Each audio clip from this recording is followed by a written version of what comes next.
દેવરાજનગર ખાતે આવેલ શ્રી નંદકુરબા મહિલા કોલેજમાં BA વિભાગની માઇન્ડ ક્લબના ઉપક્રમે આત્મહત્યા નિવારવા નૃત્ય નાટિકાની પ્રસ્તુતિનું આયોજન કરવામાં આવ્યું હતું.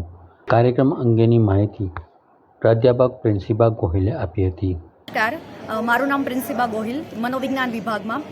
મહારાજા કૃષ્ણકુમારસિંહજી ભાવનગર યુનિવર્સિટી સંલગ્ન નંદકુરબા મહિલા કોલેજના મનોવિજ્ઞાન વિષય અંતર્ગત માઇન્ડ ક્લબ અમારે ચાલે છે. તેમાં 10 સપ્ટેમ્બરના રોજ વિશ્વ આત્મહત્યા નિવારણ દિવસ, જે આપણે WHO વિશ્વ આરોગ્ય સંસ્થા એક આ દિવસ છે એક રિઝર્વ રાખ્યો છે કે આપણે જાણીએ છીએ કે દર વર્ષે આખું વિશ્વ છે એ આત્મહત્યાથી સફર કરી રહ્યું છે.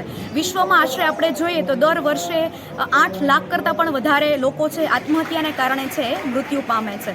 તો આ દિવસની આપણે ઉજવણી ન કરી શકીએ, પરંતુ આત્મહત્યાને કારણે કેવા કારણોથી લોકો આત્મહત્યા કરવા પ્રેરાય છે તો એની માટેનો એક નાટક દ્વારા અમે એક લોકોને સમજાવવા માટે કે ભાઈ જાગૃતિ ફેલાવવા માટે અમે એક અમારી સંસ્થાની દીકરીઓ દ્વારા છે આ પ્રયત્ન કર્યો છે.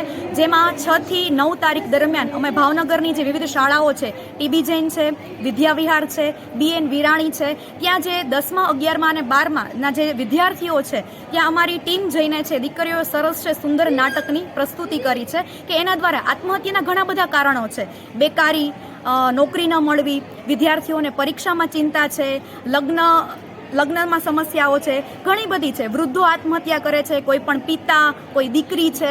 આત્મહત્યા ખાલી વિદ્યાર્થીઓ જ કરે છે એવું જરૂરી નથી. આત્મહત્યા છે એ સમાજમાં જોવા જઈએ તો ઘણા બહોળા પ્રમાણમાં વર્ગ કરે છે. તો એને રોકવા માટે અને આ આત્મહત્યા જેવા કલંકને આપણે સમાજમાંથી છે એ નાબૂદ કરવા માટે આ દિવસની છે એક જાગૃતિ માટે અમે લોકો છે એક પ્રયત્ન કર્યો છે. તો મારી સંસ્થાએ છે અને એની દીકરીઓએ છે જે મનોવિજ્ઞાનની વિષયની છે, જે માઇન્ડ ક્લબ ચાલે છે, એમાં ખૂબ સરસ એક સહિયારો પ્રયત્ન કર્યો છે. અને ચોક્કસ આના દ્વારા છે અમે ધીમે ધીમે છે આપણે આખા વિશ્વમાંથી અને ઇવન આપણા ભારતમાં અને ગુજરાતમાંથી પણ આપણે આત્મહત્યા ધીરે ધીરે આ રીતે એક સહિયારા પ્રયાસ દ્વારા નાબૂદ કરી શકશું તેવી એક આશા છે. અને આપણે ગુજરાતમાં પણ 104 એક હેલ્પલાઇન ચાલે છે. આપણે ગુજરાતની વાત કરીએ તો હમણાં જ તે એક અહેવાલ પ્રસિદ્ધ થયેલો છે કે સરેરાશ 24 લોકો છે એ સરેરાશ જે રોજનો ડેટા છે કે 24 લોકો છે આત્મહત્યા કરે છે. તો આપણા સમાજમાં છે કલંકરૂપ સમસ્યા કહેવાય. તેને નાબૂદ માટે આપણે કેવા પ્રયાસ કરવા જોઈએ તેનું આખું છે આમે જાગૃતિ માટેનું અભિયાન છે ચલાવ્યું છે. Thank you. મારું નામ હેજમ શ્રુતિ નિકુલભાઈ છે. હું મહારાજા કૃષ્ણકુમારસિંહજી સંલગ્ન ભાવનગર યુનિવર્સિટી નંદકુરબા મહિલા કોલેજમાં ભણું છું. હું FY BA સાયકોલોજીની સ્ટુડન્ટ છું. 10 તારીખે આત્મહત્યા નિવારણ દિવસની અમે જાગૃતિ ફેલાવીએ છીએ. તો તેની માટે અમે અલગ અલગ શાળાઓમાં જઈને નાટકો રજૂ કર્યા હતા. નાટકો દ્વારા અમે જાગૃતિ ફેલાવવાનો પ્રયત્ન કર્યો હતો. અત્યારે પણ અમે નાટક કર્યું છે. હું સાયકોલોજીની સ્ટુડન્ટ છું, એટલા માટે એટલું જ કહીશ કે તમારા જીવનમાં ગમે તેવી ખરાબ પરિસ્થિતિ આવી જાય પણ તમારે આત્મહત્યા જેવું ગંભીર પગલું ક્યારેય ન ભરવું જોઈએ. કારણ કે માત્ર આત્મહત્યા જ કોઈ પણ સમસ્યાનું નિવારણ નથી. તમે તમારા જીવનમાં કોઈ પણ સમસ્યા આવે તેનો ઉકેલ તમે ખુદ શોધી શકો છો, અથવા તો કોઈ સાયકોલોજીસ્ટ કે સાયકેટ્રિસ્ટ પાસે તમે જઈને તેનો ઉકેલ મેળવી શકો છો. બસ અંતે મારે એટલું જ કહેવું છે કે ખાસ કરીને તમારા મા બાપ, આપણા મા બાપ આપણી માટે ઘણું બધું કરતા હોઈએ છે. તેમણે આપણને ખવડાવી પીવડાવીને આપણે મોટા કર્યા હોય છે. એમની આંખોમાં પણ આપણી માટે ઘણા બધા સપના હોય છે.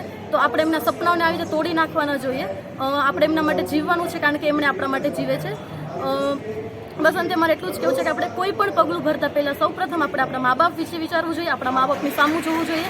હા, તમે એકવાર તમે એ રીતે વિચારશો કે ભાઈ મારા મા બાપ મારી માટે આટલું કરે છે, હું આ પગલું કઈ રીતે ભરી શકું, તો તમારે એ પગલું ભરવાનું બીજી વાર તમારે વિચાર પણ નહીં આવે. બસ મારે અંતે એટલું જ કહેવું છે કે ડુ નોટ સુસાઇડ, ક્યારે પણ આત્મહત્યા ન કરવી જોઈએ. Thank you.